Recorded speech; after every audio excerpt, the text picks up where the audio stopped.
Okay, I was just going to read this letter in case it's easier for you to listen to than read. Gift 1 being hope and peaches, gift 2 being peace and the lily, and gift 3, this one, being direction in the compass / sundial.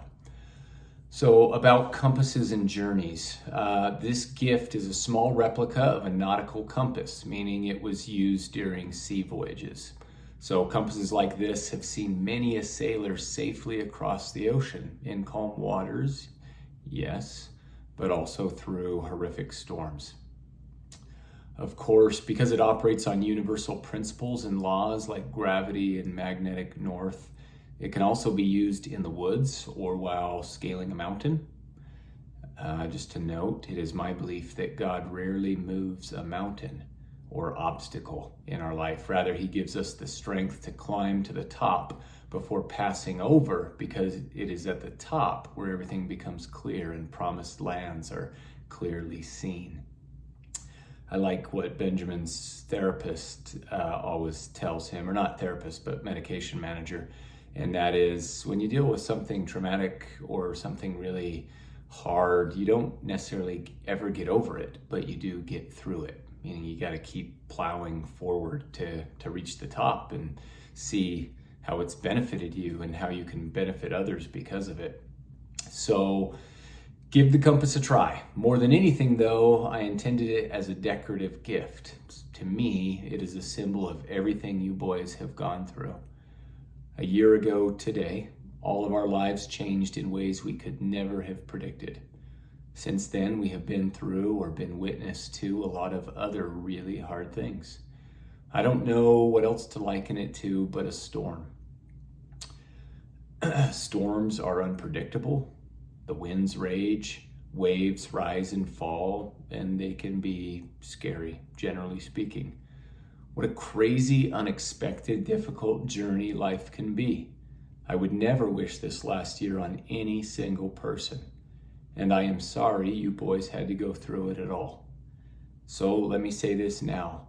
I am proud of you boys, my shipmates, but also at times my captains, my anchors, and certainly my heroes.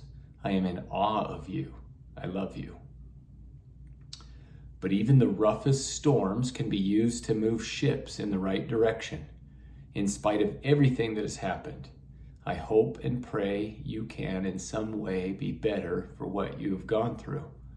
Like all storms, this one too will pass.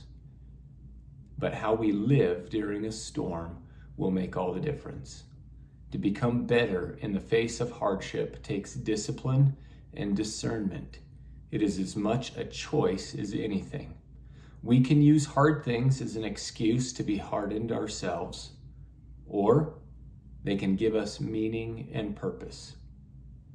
We can allow hard things to weaken us, or we can become incredibly strong in the face of them.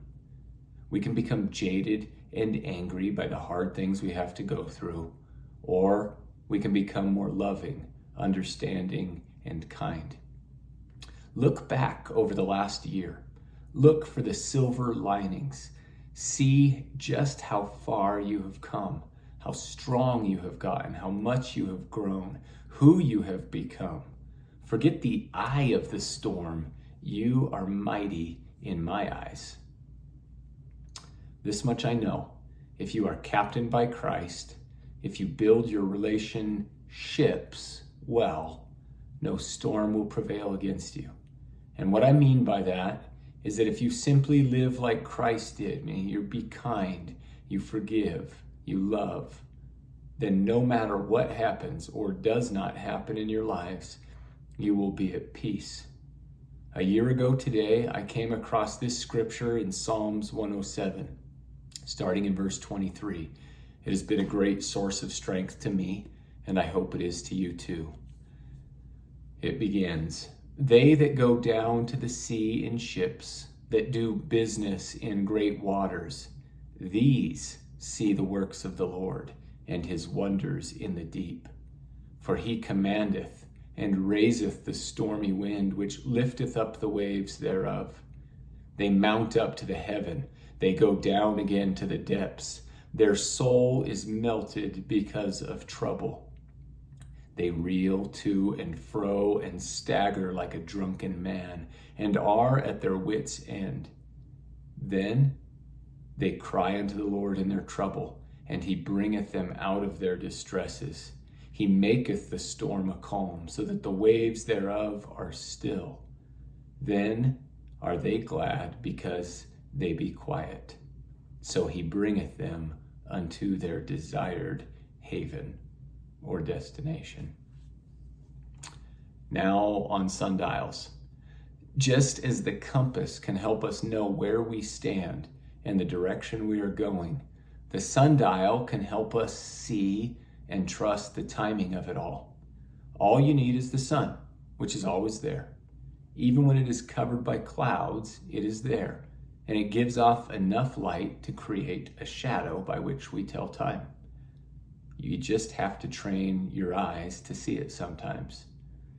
So I want you to watch the videos about the sundial that I created. I was going to have you read these words after, but I'll just read them now. They're from the prophet Russell M. Nelson, in which he shares a cool poem about sundials just from our last conference. It begins, and this is by Henry Van Dyke in 1911. It begins, "The shadow by my finger cast divides the future from the past. Before it sleeps the unborn hour in darkness and beyond thy power. Behind its unreturning line, the vanished hour no longer thine. 1 hour alone is in thy hands, the now on which the shadow stands." So if you just picture a sundial and the shadow falling on the now, the moment, then you realize everything on the one side, which represents the past, and everything on the other side, yet to come in front of that shadow, represents the future, and both are beyond our control. So this poem is just a really cool way to say the past does not define us, nor does it dictate our direction. Neither do we know the future, so there is no use being afraid. What we do have control over, though, is the present, our here and now. We can choose who we will be, how we will act or react.